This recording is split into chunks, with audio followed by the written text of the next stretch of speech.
মাত্র 20 টাকা সাবুদানা দিয়ে এতগুলো রসমালাই তৈরি করলাম। সত্যি খেতে খুব অসাধারণ হয়েছে, দেখতেও খুব লোভনীয় লাগছে। আসসালামু আলাইকুম, সবাই কেমন আছেন? কুকিং অ্যান্ড হবি চ্যানেলে সবাইকে স্বাগতম। তো আমি এখানে 20 টাকার সাবুদানা নিয়েছি এবং এগুলো একটু পাত্রে ঢেলে নিয়েছি। এখন 1 কাপ কুসুম গরম পানি দিয়ে এগুলো ভিজিয়ে নেব। বেশি পানি দেব না, পানিটা পরিমাণ মতো দিয়ে এটা ভিজিয়ে রাখবো কিছুক্ষণের জন্য, যাতে এগুলো নরম হয়ে যায়। তো ভিডিওটা দেখার আগে প্লিজ একটা লাইক দিয়ে পুরো ভিডিওটা কন্টিনিউ করবেন।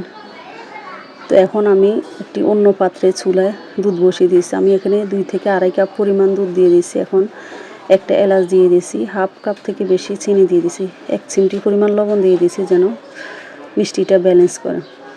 তো এখন আমি আবার চলে আসলাম সে সাবুদানার কাছে। এখন এগুলো দেখলাম নরম হয়ে গেছে, এখন হাত দিয়ে মেখে নেব। তো এভাবে হাত দিয়ে মেখে নেব, বেশি পানি দেওয়ার দরকার নেই, যে পানি ওই পানিতে হয়ে গেছে, বেশি পানি দিলে আবার নরম হয়ে যাবে। তো এখন আমি মেখে নিয়ে 2 ভাগ করে নিয়েছি। একটাতে আমি ফুড কালার ইউজ করব আর বাকিগুলো সাদা রাখবো। এটা শুধু শোকের সৌন্দর্যের জন্য, বাচ্চারা খাবে এই জন্য, আপনারা চাইলে স্কিপ করতে পারেন।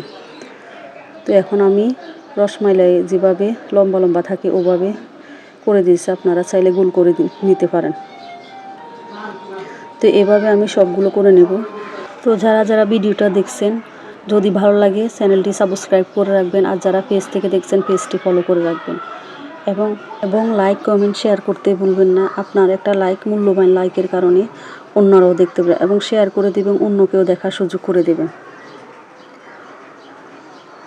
এভাবে আমি সবগুলো করে নেব।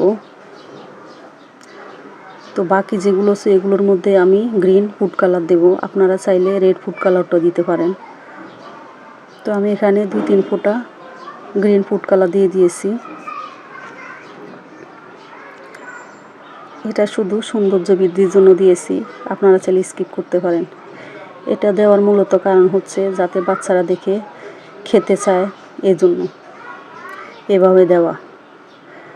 তো বাকিগুলো আমি এভাবে রসমালাই শেপ দিয়ে নিয়ে নেব।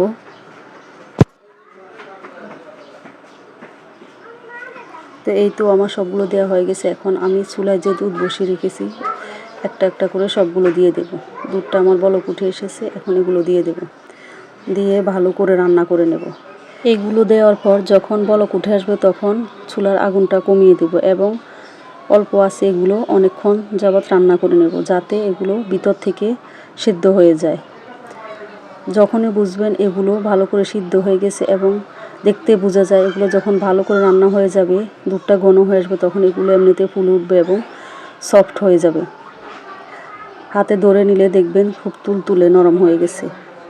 তো এই তো আমার রেডি হয়ে গেছে সাবুদানা রসমালাই।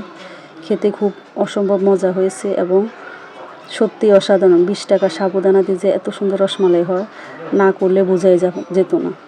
তো আমি একটা হাতে নিয়ে দেখেছি কতটা সফট হয়েছে। সবাই ভালো থাকবেন, আল্লাহ হাফেজ।